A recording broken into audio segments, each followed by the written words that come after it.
please welcome to the stage Ole Miss Turning Point USA Chapter President Leslie Lockman.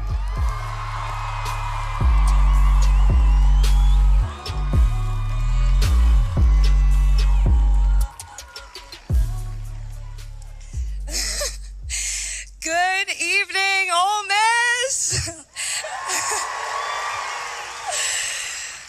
I am Leslie Lockman, president of your Ole Miss chapter of Turning Point USA. It is with mixed emotions that I'm standing here at this moment, yet profoundly proud of the event that is happening. Thank you for coming this evening, and we are moved and motivated by the response from the Ole Miss students and community. In support of this event, the outpouring of kindness and encouragement has been fueled the planning of tonight.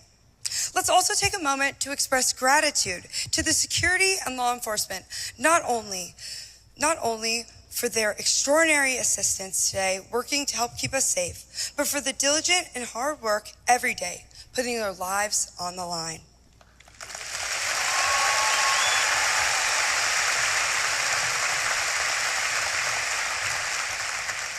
A big thank you also goes out to our Turning Point USA field representative, Jacob Lawrence, and our regional manager, Noah Durham, Dickinson, Davidson, the Turning Point team, plus the entire Declaration of Independence Center here on campus by Dr. Skoltetti.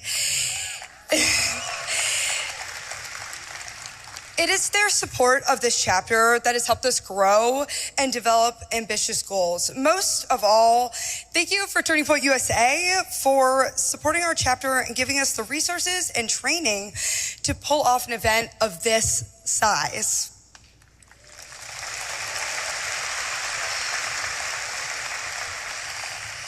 If you are at another university and are interested in starting a chapter, please go to turningpointusa.com/get involved today. We will quickly help you get plugged in to find a chapter. Finally, attend our biggest event of the year, America Fest, this December in Phoenix, Arizona. It is an event you won't want to miss. In July, fellow student and Turning Point treasurer, Symphony Greer, and I traveled to Dallas for the Turning Point Women's Conference, where we were moved by many speakers like Riley Gaines, Erika Kirk, and Charlie Kirk.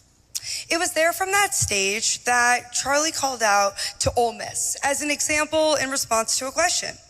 In the following weeks, I did everything I could to get our university to invite him as a speaker, figure out how to fund it, and make Oxford, Mississippi a stop on his tour. And guys, we're here.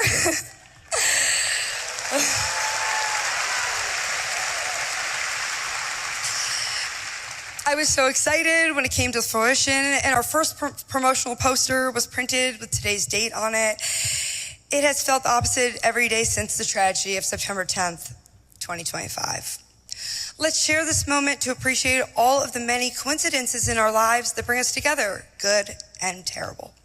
Charlie Kirk was hope for me, young people who want to find America to evolve a positive path. If you share these values, come to our next Turning Point meeting. Be a part of this group November 11th, 5 p.m. in the Union Ballroom. Stand up for your beliefs and remember, elections matter. Finally, elections matter. Finally, to my sisters at Pi Beta Phi, Chancellor Boyce of this elite University of Ole Miss, my family, thank you for providing an environment that enriches and supports me to unabashedly and passionately represent the principles of freedom, free market, limited government, and conservative values to the swaths to the most important college students in the United States of America. Now, on three, please join me in honoring Charlie Kirk by holding up a rally sign that is on your chair. For a quick photo moment, if you can reach underneath, it's on your seat. If you don't have a sign, cheer loudly. Whenever you guys are ready, you look ready. Okay, are we ready? Ready? 3, 2, 1.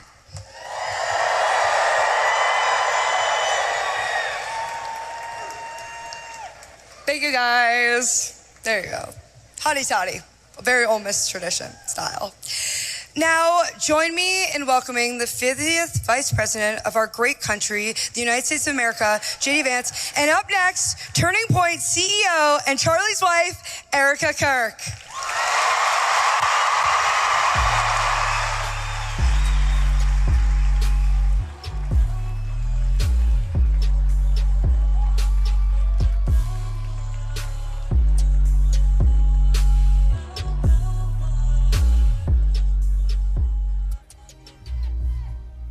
When you make that covenant with the Lord on that altar, don't let that fire burn out from the altar. That love is so special and so powerful. You married your soulmate. You married the person who God made for you. He was the perfect father. He was the perfect husband. Charlie always believed that God's design for marriage and the family was absolutely amazing, and it is. And over, he would tell all these young people to come and find their future spouse, become wives and husbands and parents. And the reason why is because he wanted you all to experience what he had. He wanted everyone to bring heaven into this earth through love and joy that comes from raising a family. It's beautiful. And to the Turning Point USA chapters that are watching all across America right now, you are the heartbeat of this future and of this movement. Everything that Charlie built, you guys are the legacy holders of that. You are living proof that his mission did not die with him. It lives through you. And Charlie always said the next generation will decide whether freedom endures. And because of you, I know that freedom will endure. The next speaker is a very, very special speaker, and she has had a heroic last year, and I believe she's the best mom in the world, truly the best mom in the world. She is my hero and the love of my life. Join me in welcoming Erika Kirk.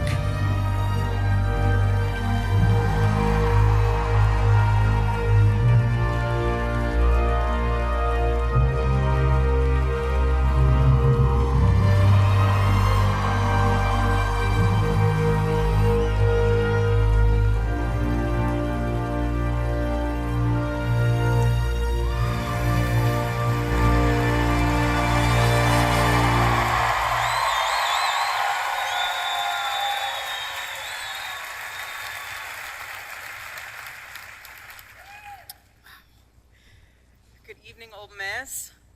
Oh, man.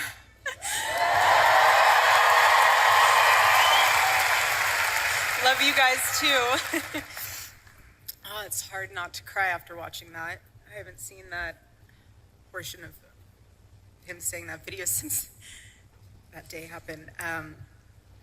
But Charlie, when he came onto campus, he loved to immerse himself in the culture of the campus that he was in. And so, from word on the street, you guys have a chant out there. I hear it's a good one. It's hotty toddy.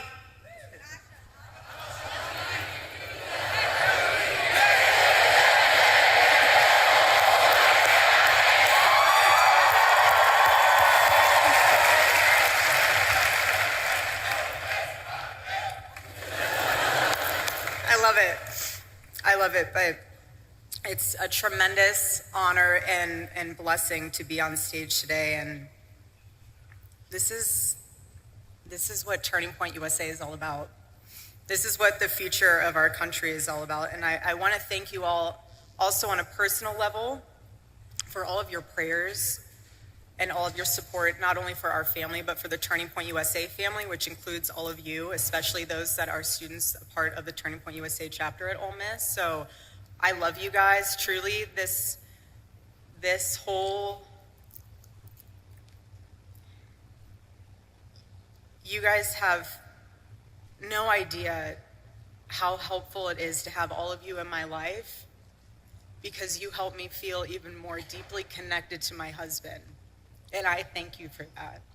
I thank all of you for that.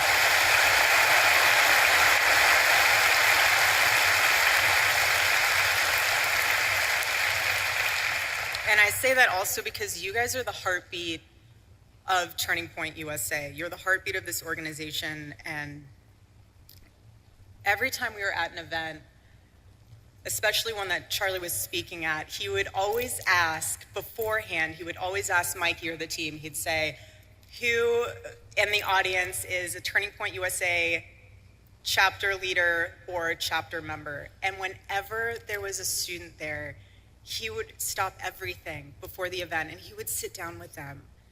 He would ask you what your name is, what you're studying, what is the issues that are going on campus. He would take the time to make sure that you guys knew he was investing into you, into your chapter, into your school, because that was a pulse point for him. And being on campus right now for me is a spiritual reclaiming of territory. And let me explain that, because there is a lot of symbolism in today. It's Wednesday, 7 weeks. And the more that I am coming to grips with the permanency of this nightmare, the more that I'm starting to realize and witness that the enemy, he doesn't want you. He wants your territory. He wants your influence. And when our team asked my dear friend, Vice President JD Vance, to speak today, I really prayed on it, because obviously it's a very emotional day. But I could just hear Charlie in my heart. I could just hear him say, go reclaim that territory, babe. Go. The battle's already won. God's love conquers. And that's why I'm here today. I'm here because this moment, it can either be your breaking point or your wake-up call, essentially your turning point, if you will. And at this moment, every single one of us has a choice to make, whether we stand for freedom or we're just gonna fall for everything else. But I want to encourage you, especially the students here, find your voice. You are the courageous generation. That's what you are. All of you. Gen Z, you are the courageous generation. Hear me when I say that. My husband believed that to his core. That's why he went on campuses. That's why he was trying to reach you. You are the courageous generation. Own it. Make him proud. And students beyond Ole Miss, if you are pursuing a chapter on your campus, harness this amazing opportunity to advocate for something that you truly believe in. And express it in the most articulate way of what exactly you're advocating for. You're advocating for America, you're advocating for freedom of speech. Because our chapters on high school campuses, I love it. Charlie was so excited when he named the programs for high schools. He said, we're gonna name it Club America. Because he goes, who could hate that name? It's the perfect name, Club America, and he loved it. Who could be against it? And I want you to know that if you are trying to start a chapter, I'm with you, we're with you, Charlie's with you. You have an arsenal of Turning Point USA staff members that are with you. But I also, what I've been able to sit back and witness is the leaders that have stepped up to ensure that chapters can happen. For example, I don't know if you guys saw what happened earlier this week with Governor Ron DeSantis, which is amazing. I want to give him a massive shout out, because he said, we're announcing a partnership with Turning Point USA. We want to make sure that all high schools in Florida, anybody in a high school that wants to start a Club America chapter, will be able to do that. There will be no impediments to that, and certainly no discrimination. That's amazing.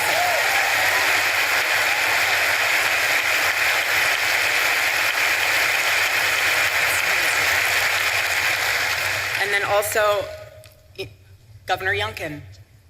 I want to thank him as well. He donated generously to Turning Point USA to support new Turning Point USA chapters all over the Commonwealth of Virginia. How powerful is that? It's amazing. I'm so grateful. So when I heard that, I just looked up and I was like, all right, Charlie, 2 down, 48 to go. I see you. But Club America and Turning Point USA chapters, if you're wondering what those values are, it's life, liberty, and the pursuit of happiness, and that's what our country was founded on. And when you succeed in establishing that chapter, I want to commend you, because that experience will leave a mark on you that will influence every choice that you make for the rest of your life and generations to come. Earn your voice. Charlie loved the word earn. Earn your voice. This is about your legacy. Each one of you in this room, everyone watching, when you earn your voice and you stand up for what is right, that is a part of your legacy, your family's legacy, just as much as it is part of Charlie's legacy. Don't forget that. Don't ever forget that. Because if there's one thing I've learned, especially being with Charlie for the past 7 years, it's that the hope we're looking for is not found in Washington. It's not found in media. It's right here. All of you. This is the hope. And he saw that. He saw that. It's in stadiums like this. Charlie had a visual in his head. He loved the on-campus events, but for the night events, he would send Tyler pictures and the team pictures of, I want our chapter events to look like this. And he sent a picture of one of the largest college football stadiums in the country, packed. That was his vision. And that's what makes all of this so powerful, because your generation is living at a crossroads. And you are living in one of the most defining moments in American history. And we are all witnessing in real time the battle that is raging for the soul of your generation. Again, your generation. This is far more than political. You will hear the world and the culture, for that matter, pressure you and say, go with the flow, don't ruffle feathers, don't say that, you might offend someone. You might lose some friends if you wear a red hat, if you go to a Turning Point USA chapter event.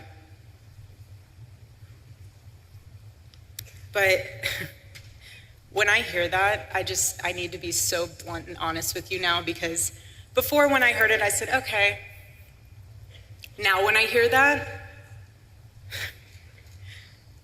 if you're worried about losing a friend, you might. I lost my friend. I lost my best friend. And if you're nervous about standing up for the truth, the assassination of my husband puts into perspective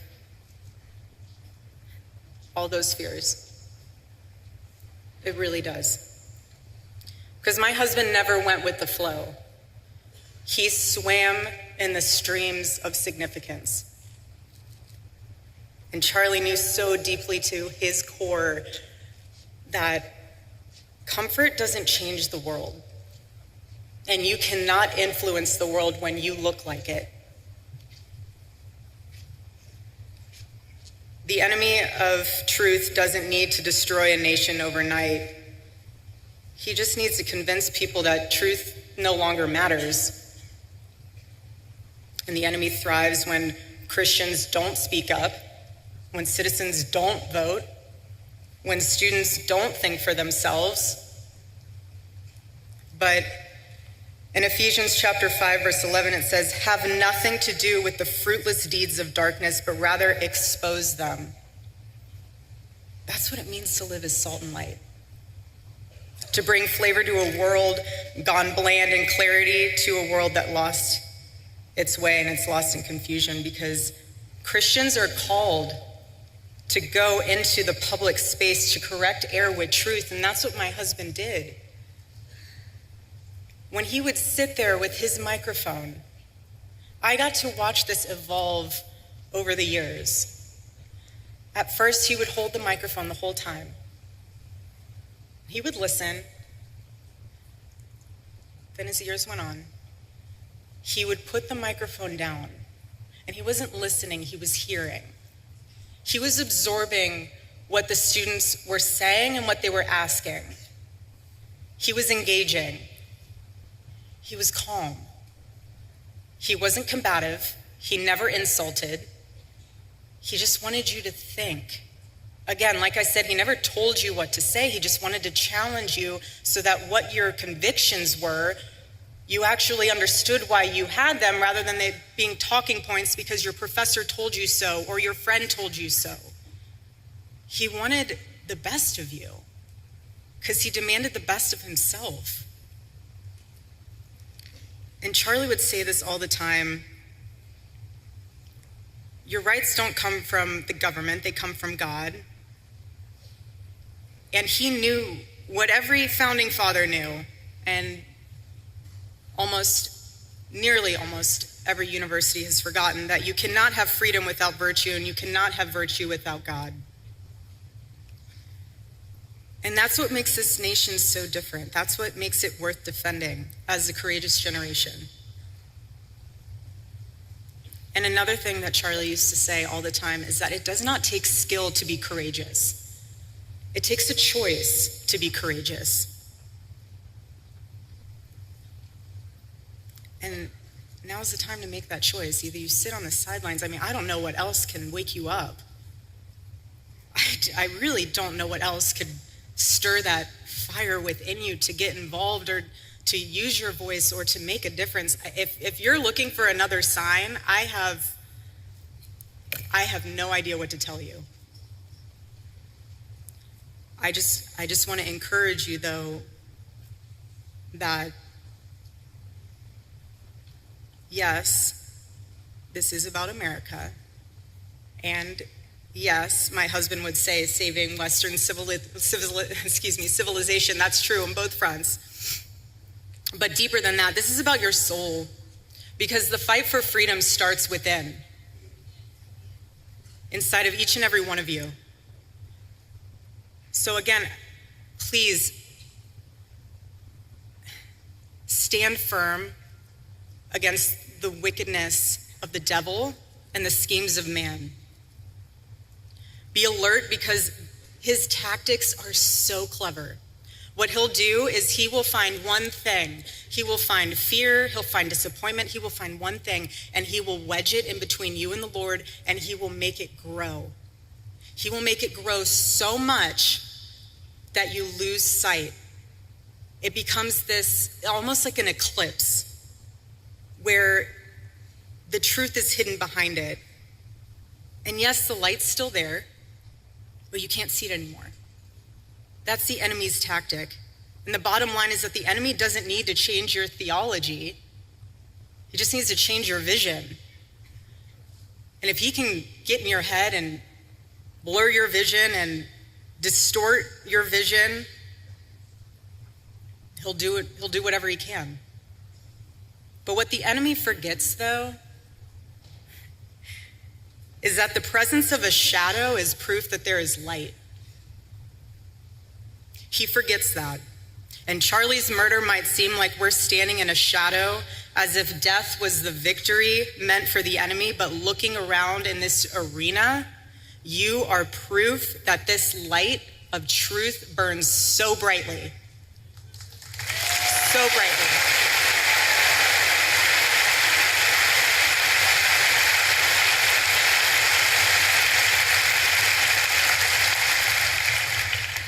The Lord is calling you to rise.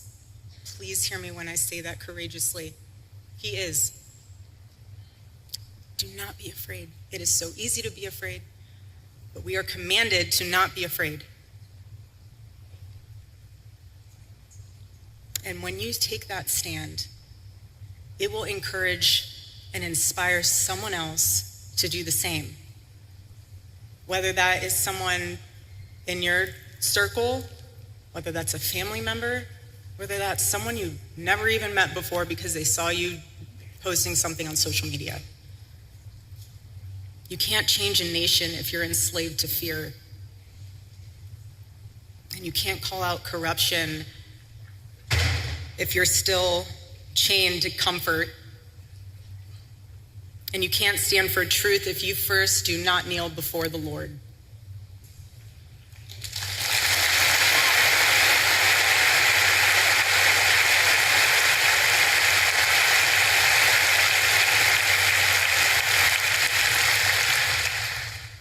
And I know I keep saying it, but I'm trying to drive home a point with you all being labeled as the courageous generation, because this generation will decide if America remembers who she is or if she'll forget. And I believe with all my heart that God placed you here now in Ole Miss, not by accident, but by assignment. There is no mistake that you are here in this stadium and arena today. No mistake. God doesn't make mistakes. He doesn't make mistakes. And when being on this campus, I think of 18-year-old Charlie, who would always say, you know, when I started this, I had no money, no connections, and I had no idea what I was doing. But what he did know what he was doing was that he was obeying the Lord. He was obeying what the Lord had placed inside of his heart to fight for. He did.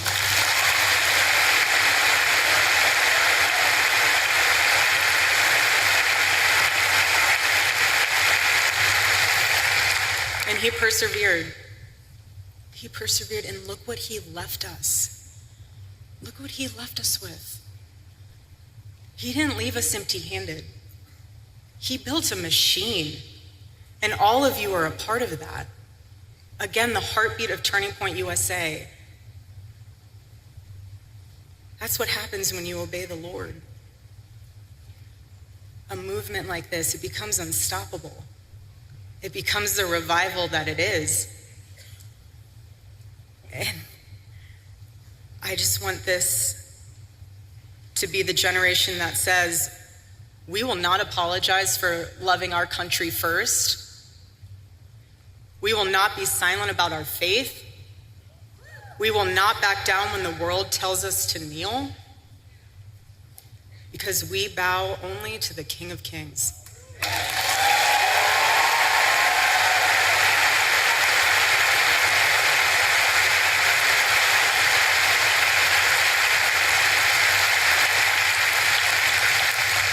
And it's from him that we rise. I personally still believe in America. I still believe in her founding. I still believe in her future.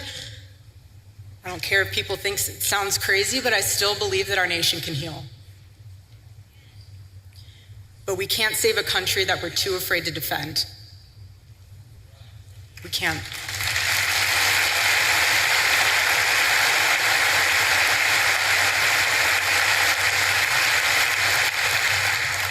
On a more personal note, when we first moved into our home, inside of our bedroom, I had on the side wall, when you walk in, it was above the bookshelves, it says, on two framed pieces of paper, it says, "They will be known by the boldness of their faith."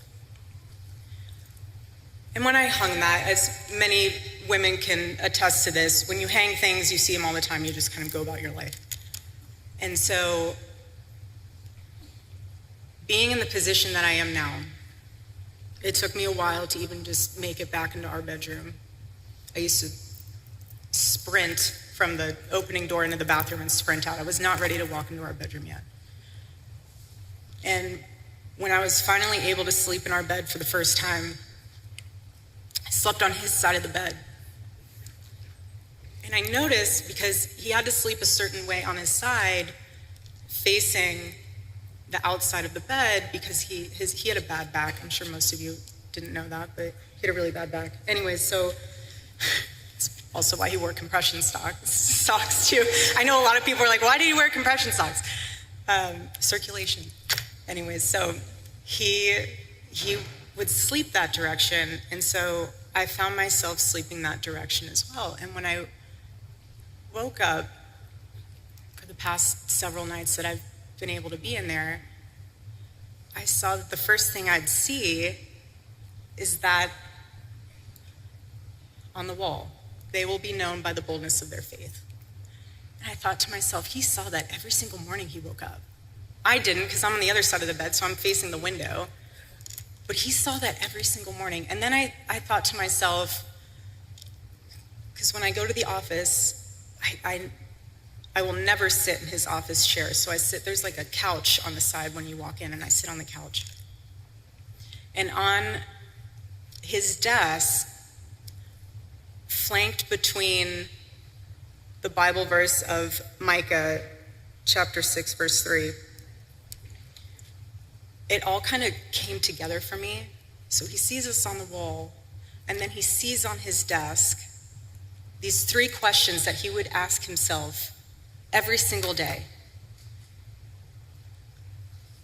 And it would be, what is something I can do for someone today? The second one was, what is something I can do to add value to the world today? And the third was, how can I honor God today? Those were the 3 questions combined with the words he saw every single morning. So to me, seeing on his desk, that was him suited up with the armor of the Lord every day. That was his combination.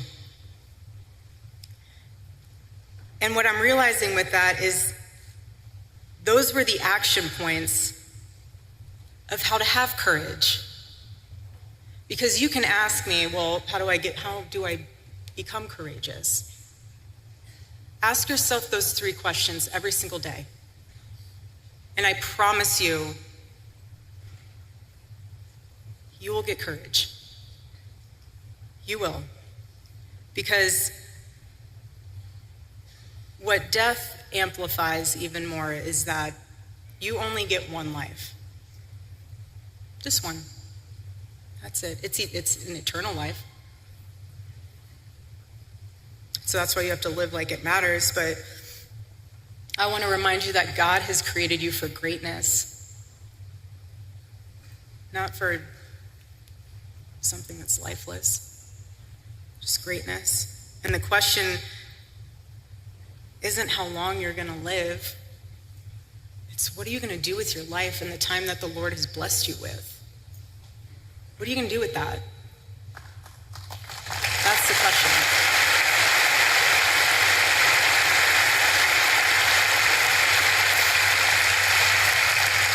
And when you get to the end of your life, will the Lord be proud of what you stood for? Will you be able to say that you ran the race, that you fought the good fight? Or will you realize that you wasted your time that the Lord has blessed you with chasing after things that didn't even matter? Hold that into perspective. And remember, being the courageous generation that you are, stand up for the truth, defend life, love your family fearlessly, love your spouse fearlessly, love this country, defend her, and serve our God. And don't think that it's someone else's role to do it. You do it. You do it. Do it for Charlie. Do it for Charlie.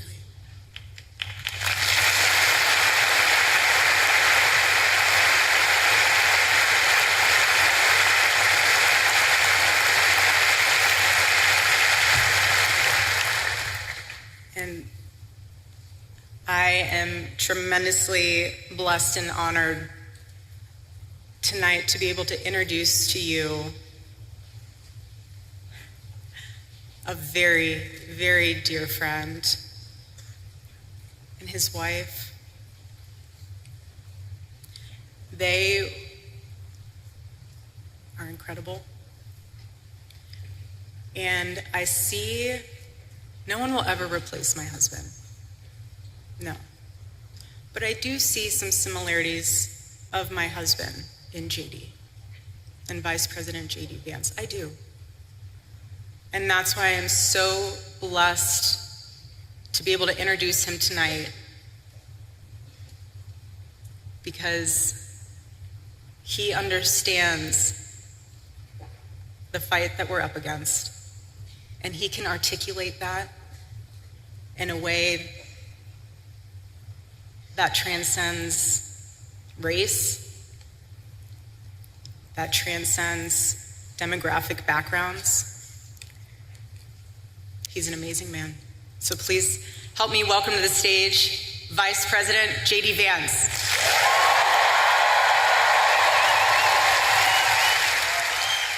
I am honored to introduce a friend of mine, somebody that I have just been so thrilled to see ascend American politics. His story is uniquely American. Growing up in poverty, difficult, serving his country honorably and heroically in the United States Marine Corps, being an America First champion in Congress, and somebody who I know will bring this vision to make America great again. Join me in welcoming JD Vance, everybody.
Ole Miss, I got a question. Are you ready?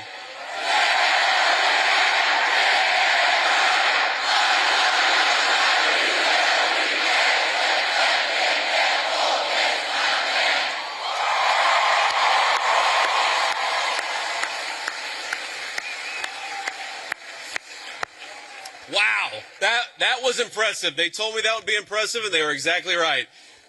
So let me say a few words of thank you first to my dear friend and the widow of my dear friend Charlie Kirk. Erika, you have been such an amazing inspiration to the entire country. How much do we love Erika Kirk? She's done a hell of a job.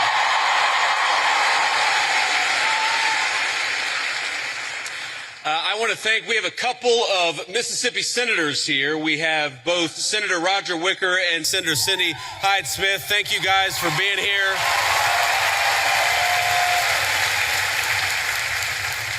We have the governor of Mississippi with us. We got an all-star crowd here. Governor, thank you for being here.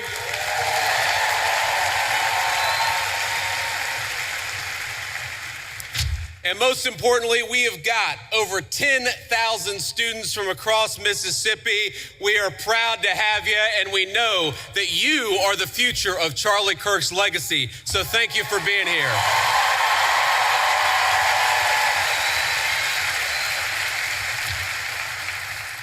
You know, I got this whole speech written, and I'm not going to deliver any of what I had written. I'm just going to speak from the heart, because that's what Charlie would so often do. And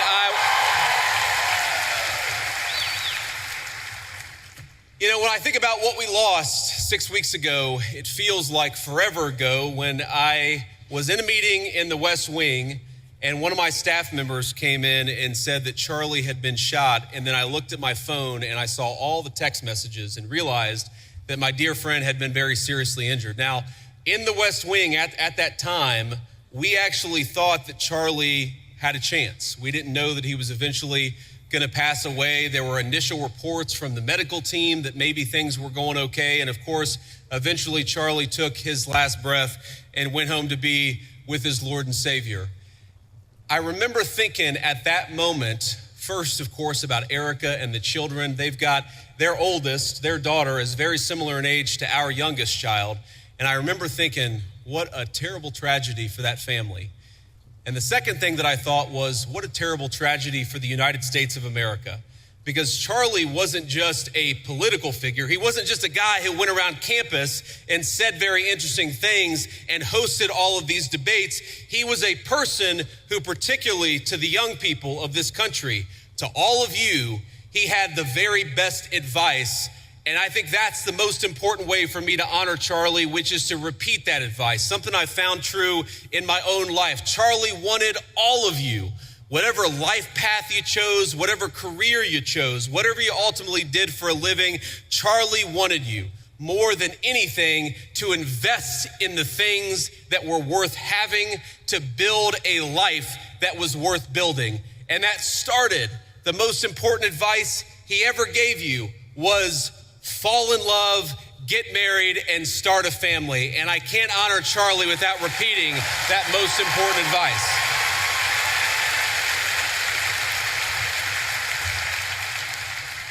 Now, most of you are probably too young to have found the person you're going to spend the rest of your life with. Some of you are lucky enough to have found that person already. But I will tell you, if you're as lucky and blessed as I have been, it hits you like a ton of bricks. And I found that person in my lovely wife, Usha, our second lady, who is here with us today. She's sitting in the audience somewhere. I don't know where. But I love you, honey. And have children. That's something Charlie also always told. I grew up in a generation. I'm 41 years old. I'm a millennial. And if you're being uncharitable, you would call me a geriatric millennial, which I really hate. I really hate being called a geriatric millennial, but here I am at 41 talking to all of you like I've got great wisdom. Here's the thing. The one regret, the only regret that I really have in my entire life, and I've made plenty of mistakes, but the one regret that I have is that, frankly, I wish we had started having kids sooner. Because when you're a young father, you realize what an incredible blessing they are, but they're also very exhausting. And I know here at Ole Miss, we like to party a lot. And I know at Ole Miss, occasionally some of you will have a few drinks on a Friday or Saturday, or hopefully not a Tuesday night, but I'm sure that happens from time to time here in SEC country. But here's the thing. When you go out until 3 in the morning and wake up at 6 a.m. for class, the thing that I've learned in my old age is that incredible energy, God actually meant it for another purpose, and that purpose was to help take care of a family. So while you're young, have those babies if you're able to. That's something Charlie said all the time.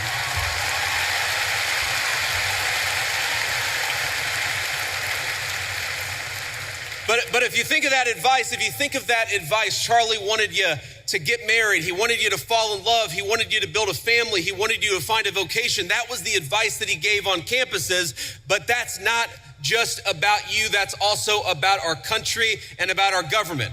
Because while you have the freedom to live life as you so choose, I have got a responsibility as your vice president to make the American dream as accessible as possible. And this is why, my friends, this is why we care about all the things that we care about. Why do I care so much about having a secure border in the United States of America? It's because I believe that when you let in a flood of illegal immigration, what it does is it drives down the wages of young people and makes housing unaffordable for the entire American population. That's why we closed down the border.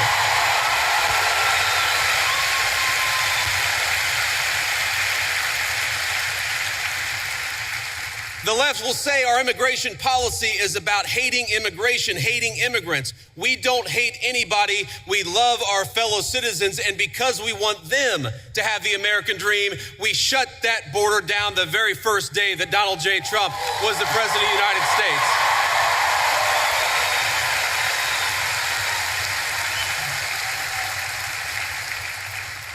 I care about you being able to afford a home, which is why we fought so hard to fix the broken policies of the Biden administration.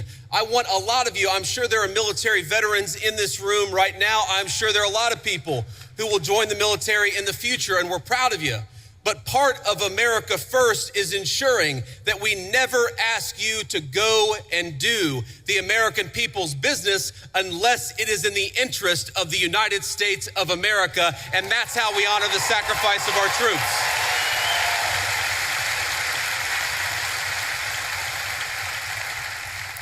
And that's why, my friends, that's why we care so much about free speech, as Charlie lived and died for the basic principle that we ought to be able to talk about our differences, we ought to be able to debate them, and we ought to have faith that the best way to make sure that the best idea wins is to actually just have a discussion.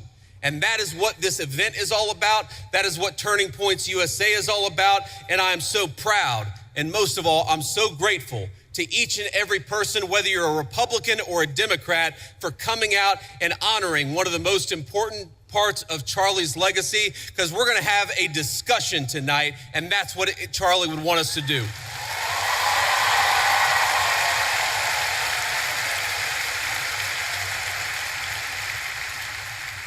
Now, I want to get to questions, and I want to leave plenty of time for questions, but I want to make just a couple of final points about Charlie's legacy in politics. The most important thing about Charlie is that he was a great husband and a great father. Erika told me probably 12 hours after Charlie had been pronounced dead, she was just absolutely devastated. She was unable, if you've ever known anybody who's grieving, sometimes it's they're unable to even hold a single thought for more than a few seconds. And what Erika told me, and I'm gonna get a little emotional, is that she said that Charlie never yelled at her, he never cussed at her, and that to me is a great legacy to leave as a husband and a father, for your wife to be able to say that my husband was always good to me and Charlie was a good man.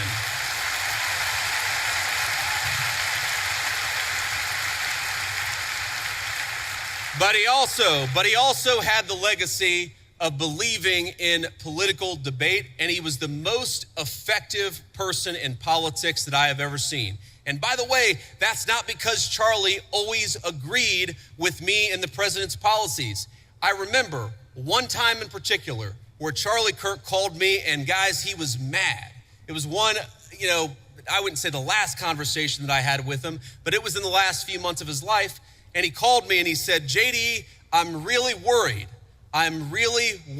that what's going on in the Middle East right now is gonna lead the United States into a protracted military conflict. I've never told anybody that Charlie was really worried about that in the final months of his life.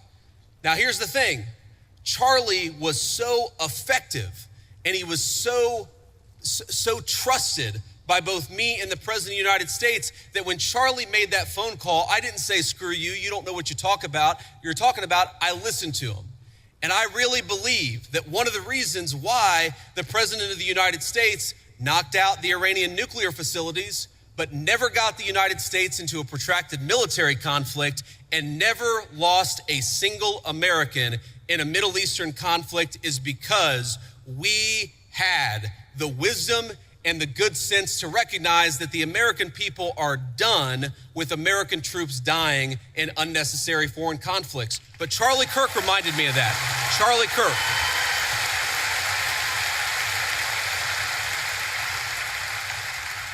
So that was a great moment for our country. It was a great moment for my friendship with Charlie Kirk, because friendship is not just about telling everybody what they want to hear. It's not just about agreeing with everybody all the time. It's about having the trust in another human being that you can tell them they're wrong and actually encourage them to change their mind. Or in that case, not necessarily even tell us that we were wrong, but make sure that we were thinking about all the options. And of course, under the president's leadership, we were doing exactly that. But Charlie was so good at that. And I think that's one of the ways in which I want all of you to honor your legacy. Obviously, you care about our great nation or you wouldn't be here. A lot of you will go on to become future leaders in business or in politics. A lot of you will run campaigns. A lot of you will work on campaigns. A lot of you will be future leaders. There might even be a lowly future vice president of the United States in this very room. But here's the thing that I want all of you to remember. Charlie wasn't effective just because he had opinions. A lot of people have opinions. Charlie was effective because he was courageous, because he worked very hard, and because he made his vision a reality. And so if you care about this country, as I know all of you do, don't just complain about social media. Get up and get involved in a campaign. If you want a better policy outcome, even from an administration that you voted for, then get out and get involved and making your voice heard. If you care about this country, love it enough to get involved in the process and how we govern it. That is the only way we are going to save the United States of America. And that is perhaps the greatest contribution that you can make to Charlie Kirk's legacy, is getting involved in saving this country. I'm in the fight, and I know every single one of you are with me. God bless you, and thank you for having me.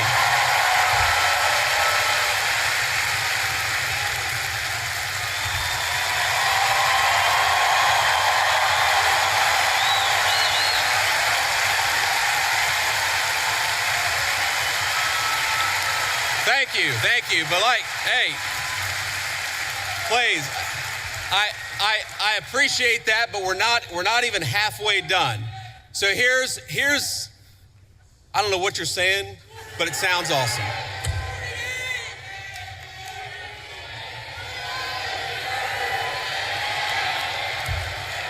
Let's not get ahead of ourselves, ladies and gentlemen. What we're going to do next is actually take some questions. And I remember one of my favorite things about Charlie, not that there aren't going to be some questioners who agree with me, but if you disagree with me, I would ask that you come to the front of the line, because we want to talk to people we agree with. We also want to hear from people we disagree with. It is hard for me to see because the spotlights are very bright, but whoever's in line, go ahead and ask your question. Oh, there we go. Okay, now I can see you. How you doing? Hi, Mr. Vice President. Thank you so much for being here. My name's Lucy. And I'm Ellie, and we're with the Turning Point chapter for this question. Thank you, guys. Can you tell us how your faith helps you in your role as Vice President? Well, I appreciate that. That is a very good question. And this is another way in which Charlie has affected my life. I would say that I grew up, again, in a generation where even if people had very deep personal faith, they didn't talk about their faith a whole lot. And I grew up in a country where you just didn't hear political leaders talk about their faith. But the reason why I try to be the best husband I can be, the best father I can be, the reason why I care so much about all the issues that we're going to talk about is because I believe that I've been placed in this position for a brief period of time to do the most amount of good for God and for the country that I love so much. And that's the most important way that my faith influences me. Is we all get a limited opportunity to make a difference. And if you believe as we believe, you believe that God, you believe that Jesus Christ has a plan. And sometimes we don't understand that plan. By the way, one way I don't understand that plan is why my friend lost his life 6 weeks ago. Sometimes I get pissed off about that. But what I remind myself is that there is a deeper rhythm, that Jesus Christ is the author of the fate of human history, and we are charged to do everything that we can to effectuate that vision, to make our country a more virtuous place, a more prosperous place where people can raise a family and not be persecuted for their faith, but teach their children their faith. That recognition that all of us have a duty. And I have two very important duties as Vice President of the United States, to the American people and to God. And that's the most important influence my faith has on me. Thank you.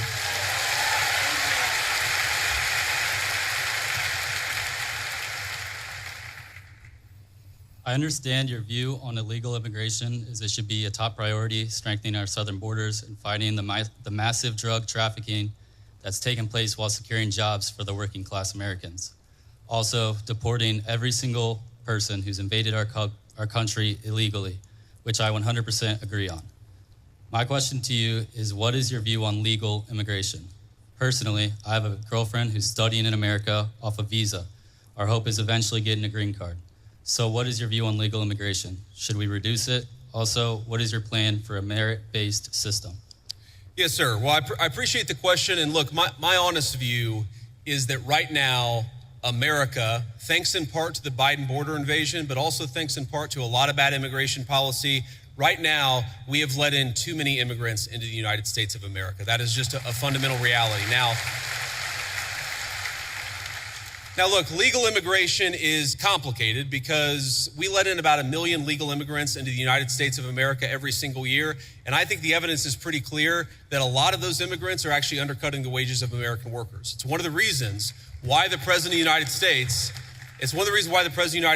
and a lot of us in the administration have encouraged H-1B reform, because if you look at the H-1B visa, what it's supposed to be is that you have a super genius who's studying at an American university, who's working at a great company. You want that super genius to stay in the United States of America and not go somewhere else. What it's actually used to do is hire an accountant at a 50% discount to an American citizen. I don't think that we should be hiring accountants from foreign countries when we've got accountants right here in the United States that would love to work for a good wage.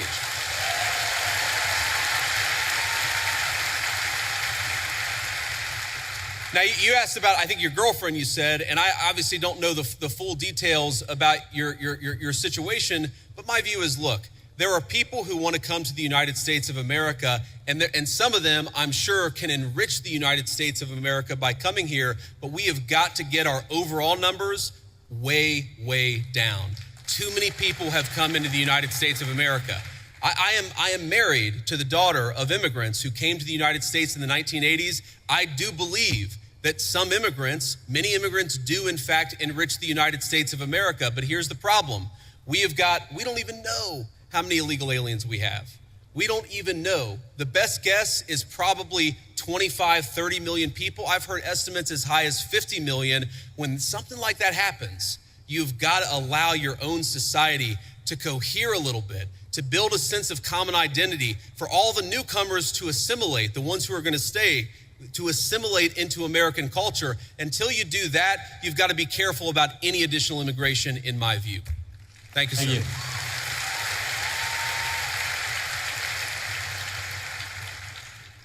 Hello, I have a question about Israel and Trump's policy towards it. Do you think it's a conflict of interest for Miriam Adelson, an Israeli donor, to give millions of dollars to his campaign and then Trump have pro-Israeli policies? Well, if you're asking, do I think the President of the United States has a conflict of interest? No, I do not, because I know how the President of the United States makes his decisions and I see it behind the scenes. Now, as the President himself has said, Miriam Adelson, who, by the way, I know and I have a very good relationship with her, she is very clear about the fact. She doesn't hide the fact that she really loves Israel, and that is part of what motivates her political giving. That is a reality. At the same time, the President of the United States is America first through and through. And let me give you just a couple of examples of this. Number one, we have heard from some pro-Israel voices, some people who really love the state of Israel, that they don't want us to have a relationship with certain Middle Eastern countries. Well, the president, his attitude is, we need to build relationships with any country where we have shared interests, and he's going to do it if it's in the interests of the American people, and he's done exactly that. Number two, there were people, and I remember this criticism of the President of the United States, I just raised it in the context of a conversation that I had with Charlie. I remember when people said that the President of the United States was going to get us into a multi-100,000 troop regime change war for Israel. This was 4 months ago, this was 6 months ago.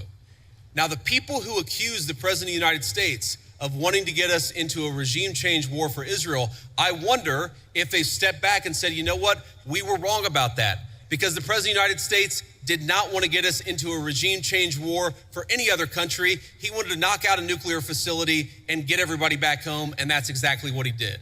So I understand there's some frustrations out there, but I think the President of the United States, more than any president of my lifetime, is willing to stand up to anybody if he thinks it puts the interests of the American people first. Thank you. Hello, Vice President Vance. How you doing? Good. I have a question. Do you condone large private corporations such as Palantir hoarding data caches on U.S. citizens? No, I don't condone it. And here's the thing. So I get asked about Palantir a lot because there's this internet meme out there that somehow I am super in bed with Palantir. And here's the thing that I'd say about this. Palantir is a private company. They sometimes do a useful service, and sometimes they're going to do things that we don't like. You should be demanding that your representatives do two things when it comes to Palantir or when it comes to any other technology company. Number one, protecting your data. What's going on with artificial intelligence is going to mean that there are massive inducements to steal your data, to harvest it, and to use it against you to sell digital advertisements. That is not what I believe in, and I've been fighting against it, whether it's Palantir or any other technology company, literally before I ran for office. When I ran for office, I was criticized by Republicans in my Republican Senate primary because I was talking then about Google and Facebook harvesting our data. It's unacceptable. I don't care who does it. I don't want them to do it. Number two, and this is also very important, what's going on with artificial intelligence, we got to be worried about large-scale surveillance, okay? Everything, when you asked about Palantir, do you know that every time you make a credit card transaction, the credit card companies are collecting data on how you spend your money?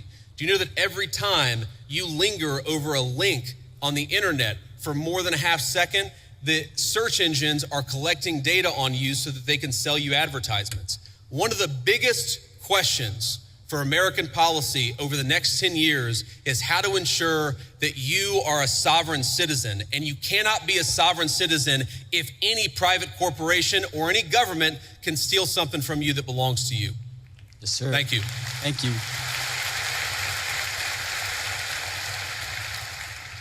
Vice President JD Vance, good evening.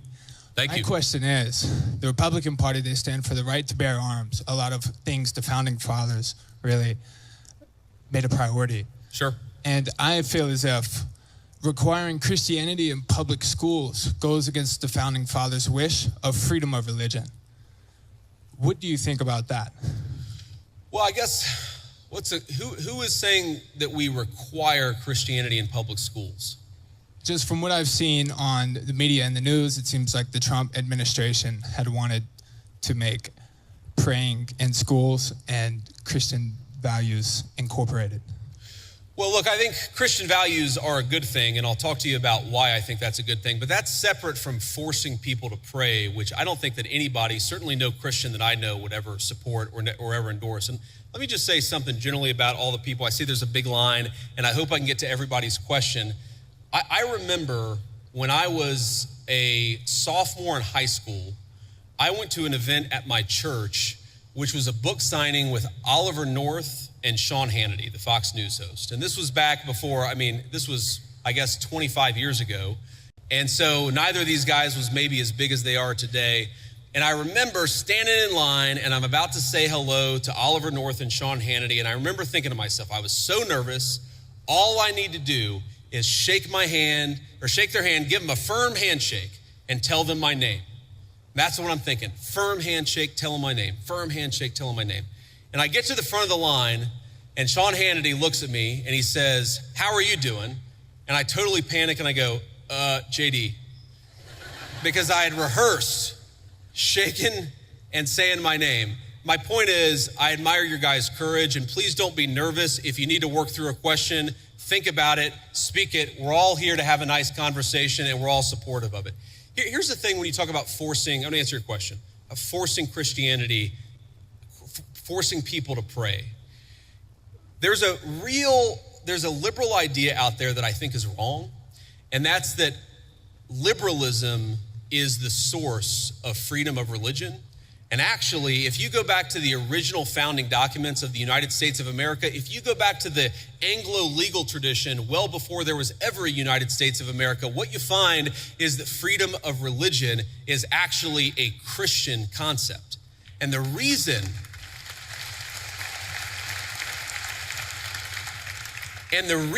it's a Christian concept is very simple.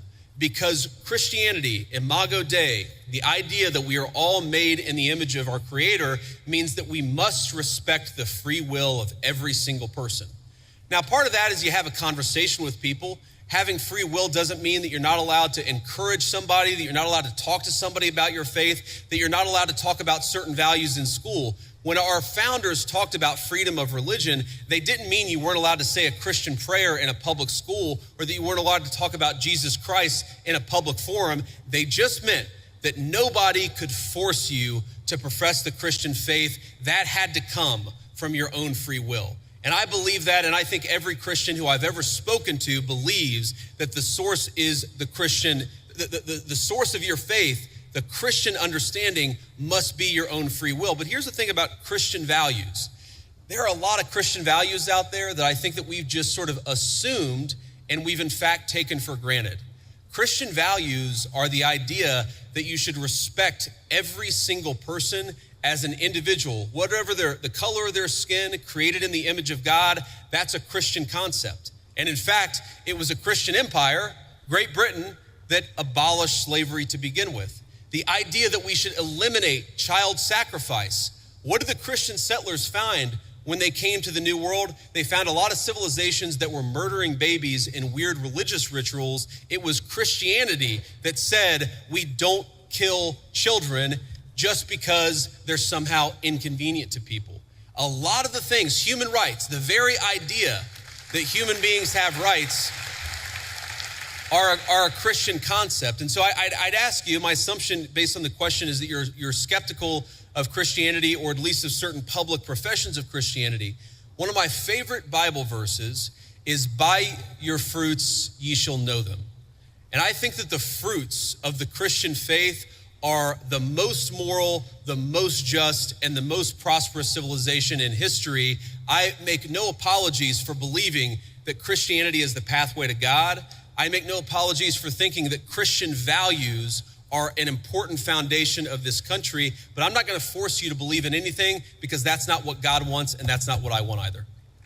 So, go ahead. For the school system, do you agree that there should be Christian implementation, or do you think that school system should be neutral and be focused on science, literature, reading, writing, arithmetic? Well, I reject the idea that anything is purely neutral. Okay, there are, for example, let's take a basic scientific fact, and this is a little spicy. I'm not trying to make this too controversial, but take the basic scientific fact of, can you take a pill to change your biological gender? Okay, now that's something that 15 years ago, quite literally, every single scientist in the Western world would have said, absolutely not, that's crazy, and now people will. I think the premise of your question, I don't totally share it, because I don't think perfect neutrality is possible. What is it? You talk about history. Was Christopher Columbus a great explorer, or was he a guy who committed genocide against the native populations? These debates, I'm happy to have them, but I reject the idea that there are truly neutral debates. Anybody who's telling you their view is neutral likely has an agenda to sell you, and I'm at least honest about the fact that I think the Christian foundation of this country is a good thing. Next. Okay, thank you. And Thank you. for the pill you're talking about, what do you mean specifically? Are you talking about testosterone, estrogen? Yeah, I'm talking about hormone replacement therapy. That's what I'm talking about. Just to be respectful, let's keep it going. Yes, thank you. Have a good night. You too. Hello, Mr. Vice President. Thank you so much for giving this opportunity to talk here today. I did not agree with many of the things that you said right ahead of this, but I don't think that's my point to discuss here. What I want to ask is, you are married to a woman who is not Christian. In her Wikipedia, I mean, I just looked it up. I wanted to know what her faith was. I didn't know this before, but she still calls herself Hindu. You are raising three kids in cultural, racial, religious household.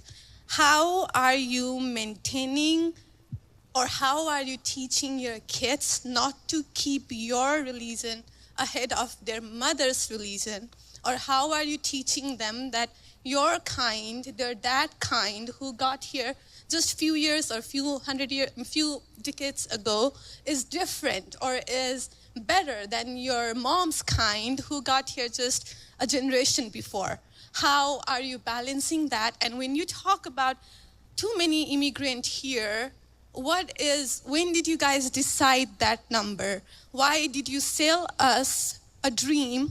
You made us spend our youth, our wealth in this country and gave us a dream. You don't owe us anything. We have worked hard for it. Then how can you as a vice president stand there and say that we have too many of them now and we are going to take them out to people who are here rightfully so by paying the money that you guys asked us? You gave us the path, and now how can you stop it and tell us we don't belong here anymore? And one more thing, I'm sorry, one more thing. Sure. Do you have to There's be a lot there. I don't know if I'm going to remember all this, but I will try. I'm sorry. I had to say all of this, and please take it with due. I'm saying all of this with due respect. Go ahead. I Please. have no intention of causing a scene here or anything, but we're not close to causing a scene. Yeah. Don't worry. But we talked about Christianity, all of this. I'm not even Christian, and I'm here standing to show support. Why are we making Christianity one of the major things that you have to have in common to be one of you guys, to show that I love America just as much as you do? Why is that still a question? Why do I have to be a Christian? Okay, so there was a lot there, and I'm going to try to respond to as much of it as I can. So on the question of immigration, so first of all, I can believe that we should have lower immigration levels, but if the United States passed a law and made a promise to somebody, the United States, of course, has to honor that promise. Nobody's talking about that. I'm talking about people who came in violation of the laws of the United States of America, and I'm talking about in the future reducing the number of people. Sorry, what? May I continue on that? Because when you just said you are not stopping with the people who came here legally, right? But you are pushing out policies that hurt us. And these policies are not even solving the problems. These policies are just creating chaos. Ma'am. Okay, so again, I'm gonna finish answering the question, and then if I've answered all 9 of your questions in less than 15 minutes, then we can keep on going. We got to have a little fun, right? So here's the thing. I can believe that the United States should lower its levels of immigration in the future, while also respecting that there are people who have come here through lawful immigration pathways that have contributed to the country. But just because one person or 10 people or 100 people came in legally and contributed to the United States of America, does that mean that we're thereby committed to let in 1 million or 10 million or 100 million people a year in the future? No, that's not right. We cannot have, I'll go and finish. We cannot have an immigration policy where what was good for the country 50 or 60 years ago binds the country inevitably for the future. There's too many people who want to come to the United States of America, and my job as vice president is not to look out for the interests of the whole world, it's to look out for the people of the United States.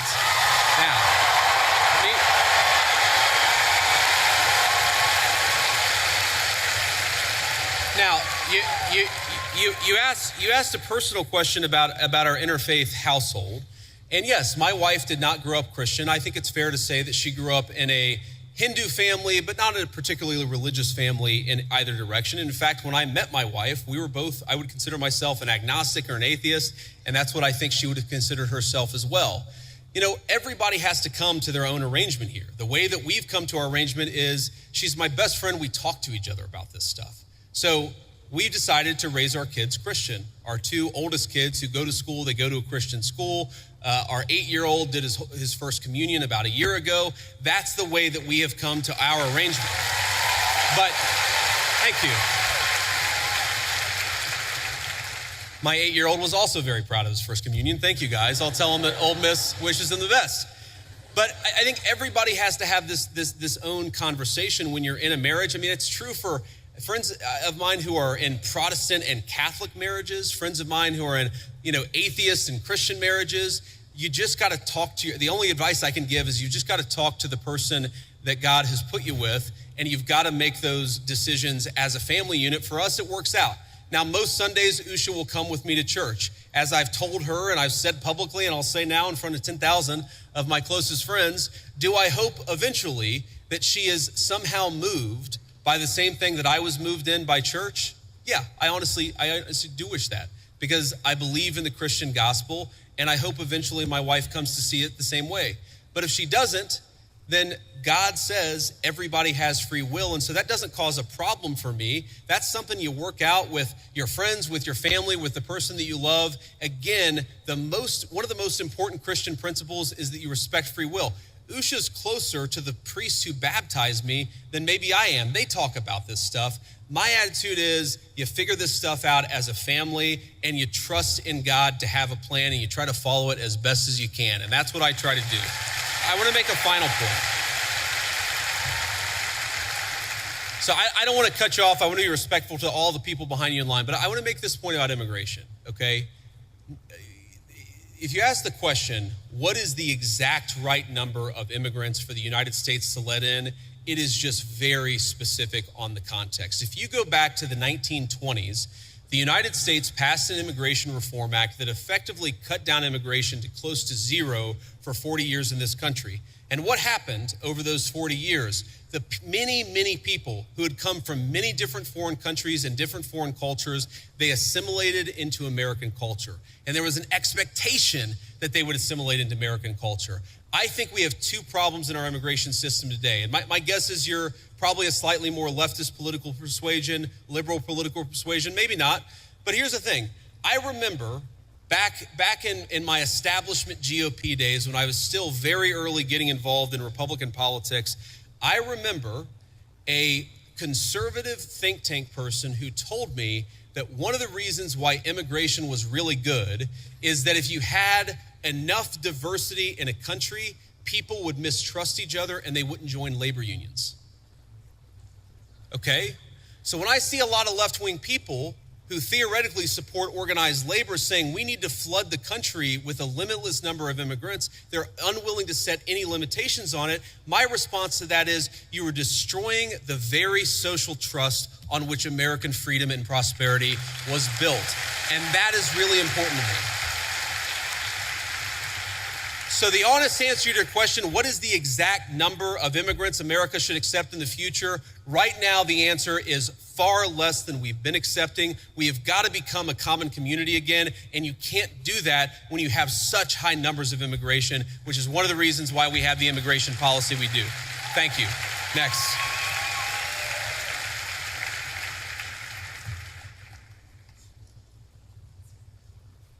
Good evening, Vice President Vance. I just want to say it's an honor to actually be able to talk to you. It's an honor to be here. Thank you. Thank you. One of my biggest questions is, I feel like one of the biggest problems that America is facing today is that ever-growing social political divide. And we're seeing this on the Republican and Democratic side. But we've seen that a refusal to cooperate with the other side has led to some major issues, including right now the government shutdown. And I wonder, as the party in power, what are your plans to address that issue towards, reaching that olive branch out to the other side to actually come to an agreement on how to go forward with our government? Look, it's a very good question. And let me just say, on the government shutdown in particular, the reality here is that there's a very simple bill that just reopens the government. It does it through pretty much the end of the year. That got every single Republican in the House of Representatives to support it. And then it got 52 Republicans in the Senate and 3 Democrats in the Senate to support it. But because of weird Senate procedural rules, it requires a 60-vote threshold. So on that issue in particular, when you have every single Republican with like 2 exceptions in both houses of Congress, I feel pretty confident. I know that I'm partisan. I know I have an R next to my name, but I feel pretty damn good saying the shutdown is the Democrats' fault because we voted again and again to open it.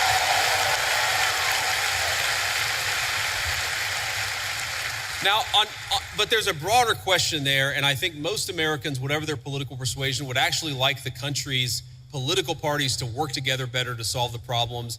And look, and I agree with that. And my approach when I was in the United States Senate was to try to find some issues where we could agree with the other side on and try to work with them on it. And let me give you one example. I really worry about concentration in the corporate sector. I worry about big corporate monopolies. I worry that when you have only one or two companies dominating an entire sector, it's bad for liberty and it's bad for prosperity. So you may be shocked to hear this, but I actually worked with Elizabeth Warren on some anti-monopoly stuff when I was in the United States Senate. But here's the problem. The problem is there is actually a lot of things where we could work across the aisle. There are a lot of President Trump is in my view, you haven't seen organized labor ever get behind a Republican at least in 100 years, like they have behind Donald J. Trump. There are a lot of areas of common ground on that question. The problem is, as reasonable as some of these people can be in private, in public, the current obsession of the Democratic Party in leadership, I'm not saying every Democrat in the country, but the current obsession of every Democrat in Congress is get President Trump, fight President Trump, attack President Trump. It is impossible for us to work across the aisle unless a person is willing to put down their partisan sword, shut the hell up about fake scandals related to Donald Trump, and actually work with us. That's the way you make this happen. Next. Thank you. Thank you. Next. I'm going to try to get through as many as possible, guys. Thank you. Good evening, Mr. Vice President. Hello. Hi. I actually drove here all the way from Memphis, Tennessee. Go Tigers. So I'm sure everyone here is aware of the Memphis Safe Task Force that has been in the city for about a month now. And I checked a little earlier. As of this morning, I believe they've arrested 1,700 people and seized about 300 illegal guns. So I want to ask, how does this law enforcement objective jive with Attorney General Pam Bondi's pledge to make the Department of Justice a more pro-Second Amendment Department of Justice? Because I'm sure most people in here support the Second Amendment. So how can Republicans and this Department of Justice use the current gun laws that are on the books that a lot of pro-Second Amendment advocates disagree with, that we wanted to overturn in the big, beautiful bill, but we didn't get it? Yeah.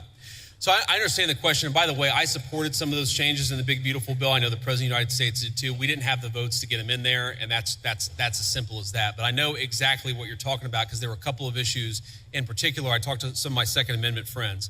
But here's the basic issue. We don't want people who have violated the law, who have committed felonies. The Second Amendment, like every other amendment, it's about due process. It's that you don't have your rights violated unless there is due process of law. If you're a person who's committed 4 felonies and a court has lawfully ordered that you shouldn't have a gun and you're running around with a firearm, I don't have any problem with law enforcement saying you don't get to have that firearm that is illegally possessed, illegally obtained. I think that's basic law and order. Now, again, if you had somebody come in and say, well, we don't think that person should have a firearm, but they haven't violated any law, that's a totally separate question. That's not what we're focused on. What we're focused on is violent crime and people who have violated, the bodily autonomy of another human people. A person who has committed an act of violence against one of their fellow citizens, we're going to clean up the streets, get those people off the streets, and make America safe for the American citizens again. That is our entire law and order policy, and I think we're doing a pretty good job at it. Thank you.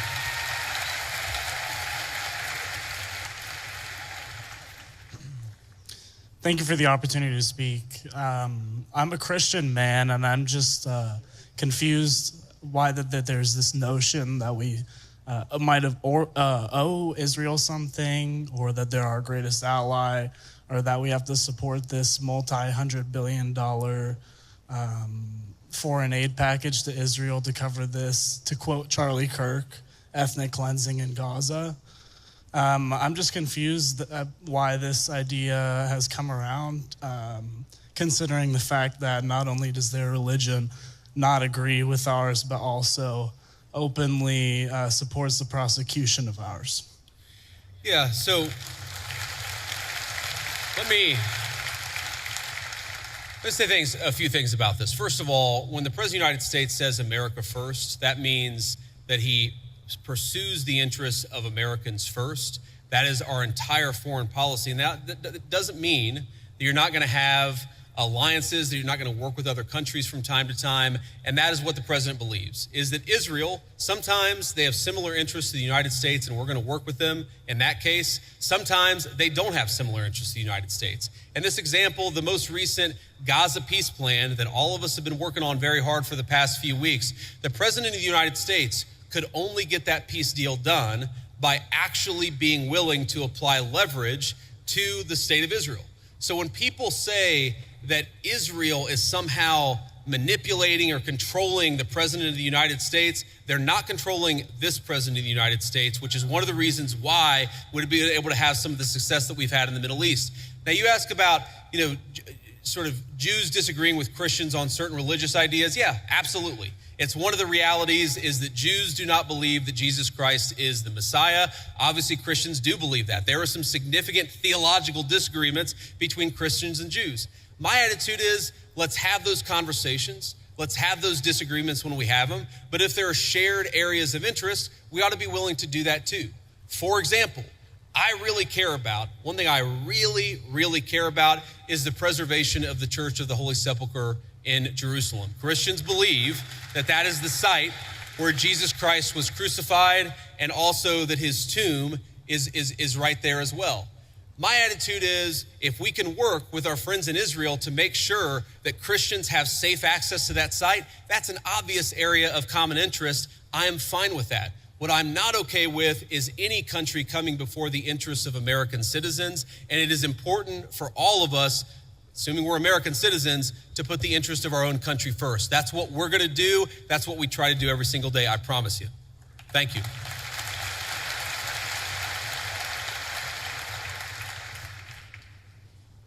Hi, Mr. Vice President. I'm the president of our pro-life organization here at Ole Miss, Rebels for Life.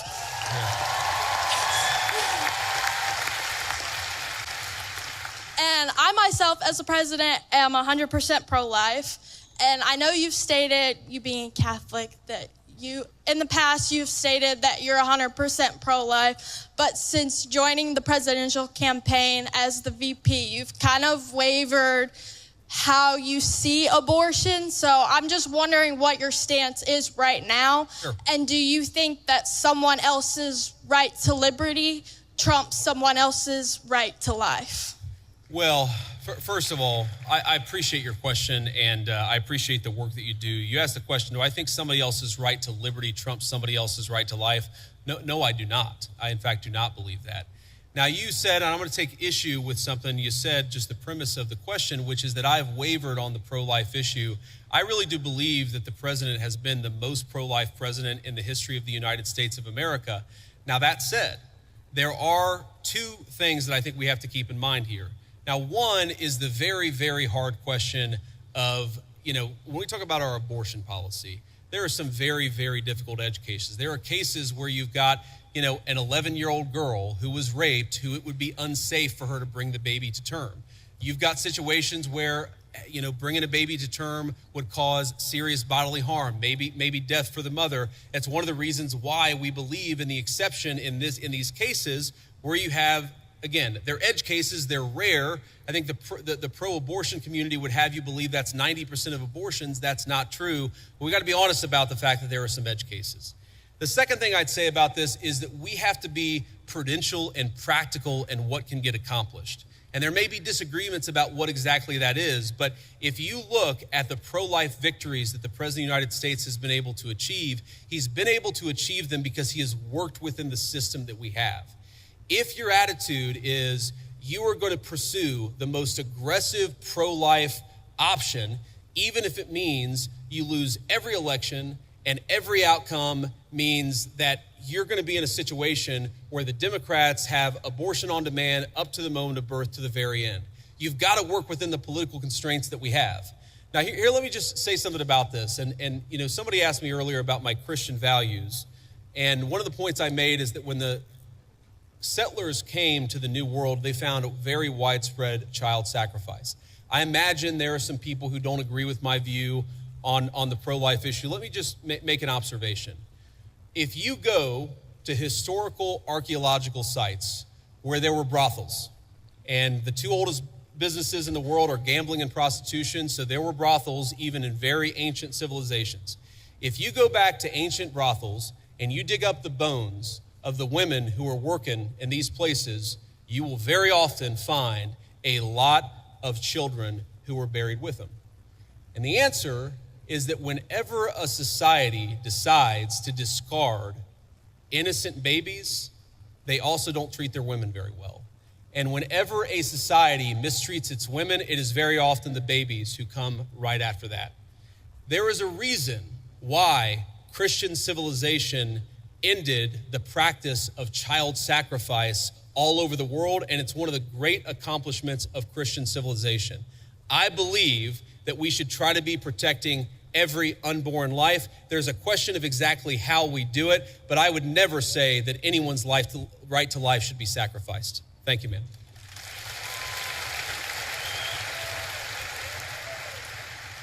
First, I just have to say I'm thrilled to hear you articulate Christian values on a stage like this, and to remind us that things we take for granted and things we value so much have a Christian origin. So thank you for that. I really mean that. However, so much of liberalism, by the way, so much of the far left is a sort of, if you really pay attention to it, it's a kind of perverted version of Christianity. Like, there's nothing wrong, of course, with focusing on people who are disenfranchised, for example. That's the focus of liberalism. But if you completely separate it from any religious duty, any civic virtue, then that can actually become, for example, an inducement to lawlessness. You can't just have compassion for the criminal, you also have to have justice too, which is why I think that a properly rooted Christian moral order is such an important part of the future of our country. But sorry, I interrupted you, go ahead. No, amen, absolutely. Now, as much as I hope and pray that we can be a nation of Christians, the idea of a Christian nation scares me. So I'd like to hear your feedback on a pretty nuanced argument here, that perhaps there should be a wall of separation, as at least one of our founders advocated, between church and state at the national level. However, that line can and should get blurrier as we descend to the community level. And perhaps that is actually the system, the structure that our founders gave us when they said Congress shall make no law establishing a religious body. However, states did have close relationships with churches at that time.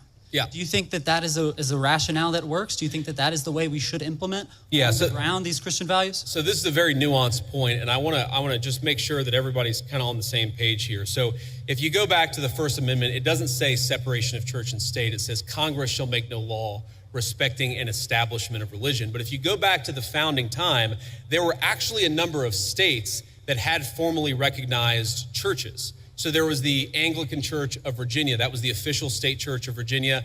Maryland at the time was the only majority Catholic colony, or at least had a significant Catholic representation of the original 13 colonies. There's a lot there. And yes, I do think that what happened is the Supreme Court interpreted Congress shall make no law respecting an establishment of religion to effectively throw the church out of every public space at the federal, state, and local level. I think it was a terrible mistake, and we're still paying for the consequences of it today. But and I think this is your point, if you were to undo that, if you were to get back to a system actually meant by the founders where Congress is not setting up an established religion, but people in their local communities can kind of do whatever it is that they want to do, I think that would be a better system than what we have today. But I think the most important principle that we have got to remember is you do not have to completely kick God out of the public square, which is what we've done in modern America. It's not what the founders wanted. It's not good for the United States of America. And anybody who tells you it's required by the Constitution is lying to you. Thank you.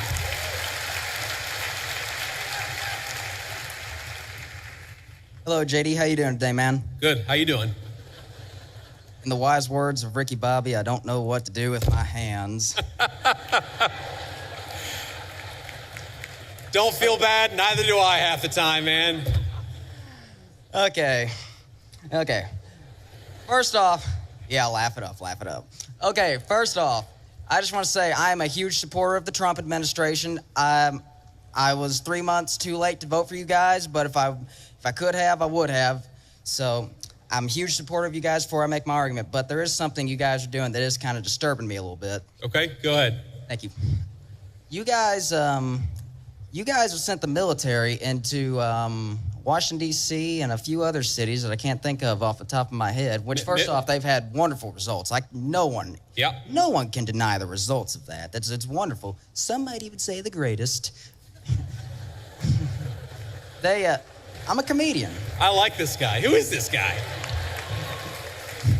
Thank you, JD. I like you too. Now he's gonna ask the question about all the shit that we did wrong, but that's okay. Go ahead and ask your question. But yeah, I'm just wondering, well, it's not necessarily something you did wrong, but it's what could someone else do wrong? Let's say we get a complete tyrant in office, and let's say Turning Point USA is having a huge protest against, something really bad that we don't like, and let's say he's, a president is saying that it's getting violent. How can we, I'm trying to think, my mind's kind of blank. What is the difference between what you're doing and how could we prevent someone from abusing that power? Yeah, so look, I understand where the question is coming from, and I think it's a fair question. And it's going to sound like I'm being sarcastic, and it really is not meant in any offense. But when you talk about what could another administration do, to take a wild, hypothetical example totally off the top of my head, what if Joe Biden sent the Federal Bureau of Investigation to start arresting his political opponents? Okay? So here's something that I want every conservative to remember. It's an important part of my entire political philosophy is we cannot be afraid to do something because the left might do it in the future. The left is already going to do it regardless of whether we do it. That is the takeaway of the last 40 years. And in particular, if you look at what we're doing, if Joe Biden wanted to deploy the National Guard to a red state in a place where the murder rate was twice what it is in third world countries to actually go after murderers, that would be a great use of the National Guard. Unfortunately, I don't think Joe Biden would use it like that. What I'm worried about, frankly, is what the far left already did with American law enforcement, and that is the thing that we have to prevent against. And the answer to that question is you make sure the people who did it face penalties for using the federal power against American citizens. And by the way, that's exactly what we're trying to do. Thank you. Thank you, JD. Honor to meet you, man. Good to meet you too, man.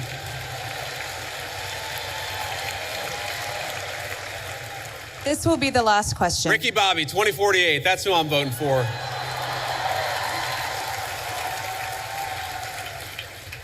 This is the last. Oh, wow. We've been here over an hour. That's amazing. Okay, I'm sorry. Those of you who didn't get to answer a question, I tried to be as quick as I could.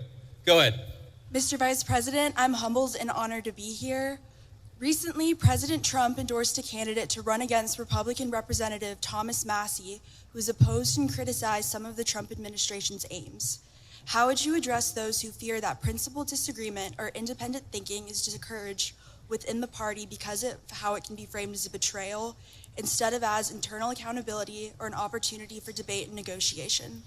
So it's a very good question. And let me say, this one is hard for me. And the reason it's hard for me is because Thomas Massie and he's one of the first people that ever reached out to me about my book or about political office. I've known Thomas Massie well before I ever got involved in politics. Thomas's wife died maybe it was a year and a half ago, 2 years ago. It was a little while ago. She died very unexpectedly, was a very sweet and kind woman. And I was probably one of the first people that called Thomas to offer my condolences. I think the problem with Thomas, and I've told him this in private, and now I guess I'll say it in public, is it's one thing to disagree with the party on a particular issue. It's one thing to have your independent stand on a number of questions. And by the way, some of the stuff where Thomas Massie has been independent against the Republican Party, I've agreed with him with. Thomas and I worked together during 2023 where I was trying to stop the limitless flow of American money to Ukraine, and Thomas was one of the people I was working closest with it. But that's one thing. Being independent, having your own opinions is one thing.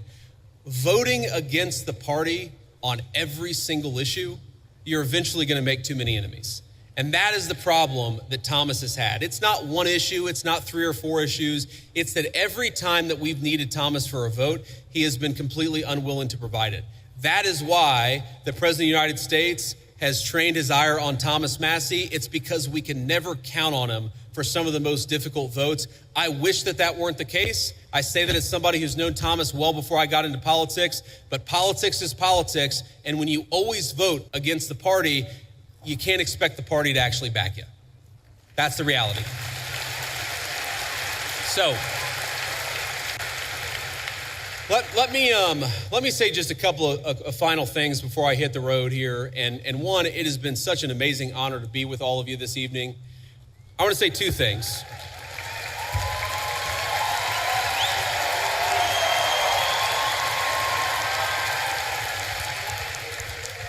I want to say 2 things. Number one, when I was back in my agnostic days and I was thinking about returning to my faith, I remember talking to a friend of mine and actually talking about, a number of things. And he said something to me that was really interesting. And I was talking about all the things that were going wrong. I was looking to the future. I was talking about everything that was broken in the world. And I said to him, things are just really, really dark. And he stopped me in my tracks. He said, JD, you're right. There are a lot of things that are really dark out there, but despair is a sin. Now, I know not all of you are Christians, but for the Christians out there, I think that it is very important to remember that despair is actually a sin. It's okay to disagree. It's okay to criticize. It's okay to think that things aren't going well with a particular issue, but we are called to never give up hope. But I think one of the critical lessons of Charlie Kirk's life to his dying breath, this was a man who never lost hope in his creator and never lost hope in the United States of America. So let's remember that and carry that forward as a way to remember.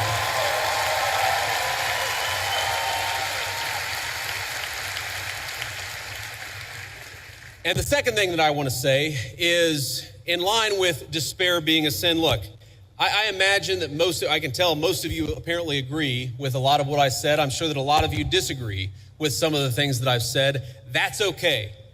We don't need in our political movement people who agree with us on every single issue. We got a couple of questions about Israel. We got a couple of questions about the National Guard deployments. We don't need somebody who agrees with us on every single question or every single issue. What we need is people of good faith who love the United States of America and are willing to work hard to save it.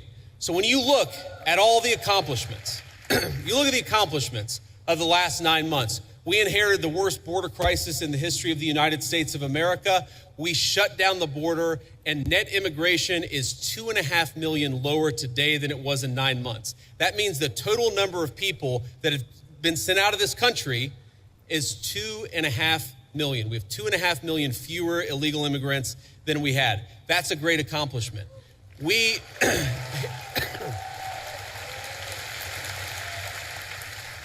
inherited a terrible affordability crisis from Joe Biden, and I'm not going to tell you everything's perfect because it was a real bad situation that we inherited, but inflation is consistently below economists' expectations, and we are chipping away at it every single day. We inherited an economy where we had the largest trade deficit in the history of the United States of America. In 9 months, Donald Trump's tariff policies have cut the American trade deficit by over half. That means we're making more of our own stuff and we're actually employing American workers to do it. And all that is to say that very often Charlie Kirk would call me and he would say, not attaboy, but he would say, do more, do more, do more. And I listened to Charlie because he was a dear friend and because I knew that he loved this country. My point is, the best way in your life to honor Charlie Kirk's legacy, it's not to despair, but to hope in the future of this country. If you disagree with something, then get involved in the movement to save this country. If you think that we could be doing more, then pick up the phone and get involved in the effort to change our minds and change the future of the United States of America in the process. My friends, the rebels of Ole Miss, despair is a sin. Do not give in to despair. Let's keep fighting to save the United States of America. Thank you and God bless you.